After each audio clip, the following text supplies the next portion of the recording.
శ్రీమతి doctor Dasari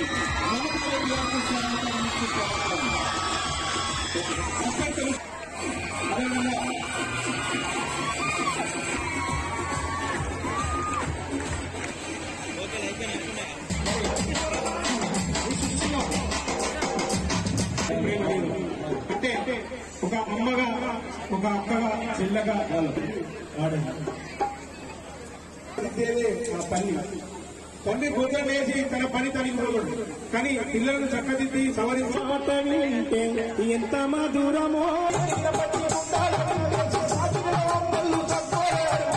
పల్లెటూరు నుంచి చాలా మంది మహిళలు వచ్చారు, పిల్లలు వచ్చారు.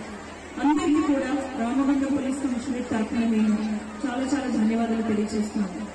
మనము ఈ కార్యక్రమం ఇంత పెద్ద ఎత్తున జరుగుతుంది, ఇంత పెద్ద ఎత్తున మీరు విజయవంతం చేస్తారని మేము కూడా ఊహించలేదు, మేము అనుకోవట్లేదు. ఇదంతా చూస్తే మహిళల వ్యక్తి చైతన్యం ఈ జిల్లాలో ఎంత ఉంది అనేది మనకు అర్థమవుతుంది. సో ఎక్కువ సమయం తీసుకోకుండా, చాలా వేడి ఎంత విపరీతంగా ఉంటుంది, మీకు అందరికీ ఆకలి వస్తుంది, అక్కడ ఫుడ్ ఉంది, ఫుడ్ వాసన వస్తేనే మన సమాజంలో జరుగుతున్నటువంటి మన ఒక వ్యవస్థ మనం చూస్తే, జన్మించినప్పుడు పుట్టినప్పుడు ఏమంటారు, అరే ఆడపిల్ల పుట్టింది అంటారు. పుట్టిన తర్వాత పిల్ల నల్లగా పుట్టిందంటే అరే నల్ల పిల్ల పుట్టింది, అబ్బాయి దొరకడు, పెళ్లి అవ్వదు అని అప్పుడే ఆ సెల్ఫ్ ఎస్టీమ్ ని, కాన్ఫిడెన్స్ ని తగ్గించుకొని అమ్మాయి ముందుకు ఎదగడానికి ఆమెకి ఒక అవకాశం లేకుండా చేస్తారు. తెల్లగా పుట్టింది, మంచిగా పుట్టిందంటే ఏమంటారు, అరే చాలా బాగుంది, అందంగా ఉంది, మంచిగా పెళ్లి చేసి త్వరగా మనకు అబ్బాయిలు దొరుకుతారు, పంపు చేస్తాం, మన బాధ్యత అయిపోతుంది అంటారు.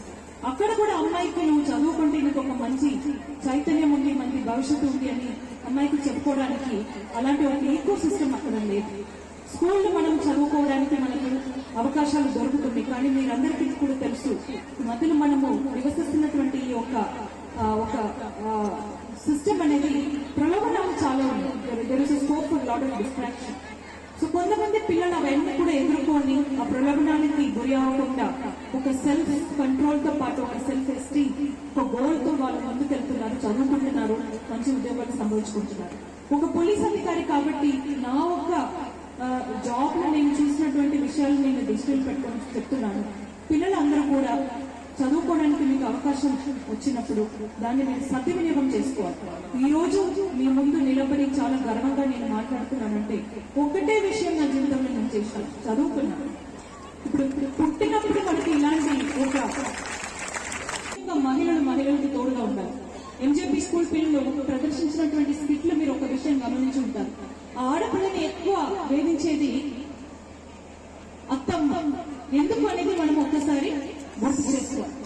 ఒక ఆడపిల్లకి వేధింపు ఇంకొక ఆడపిల్ల నుంచి వస్తుంది, ఒక మహిళ నుంచి వస్తుందంటే ఎందుకు ఆ సమాజం అలా ఉంది అనేది మనం అర్థం చేసుకోవాలి.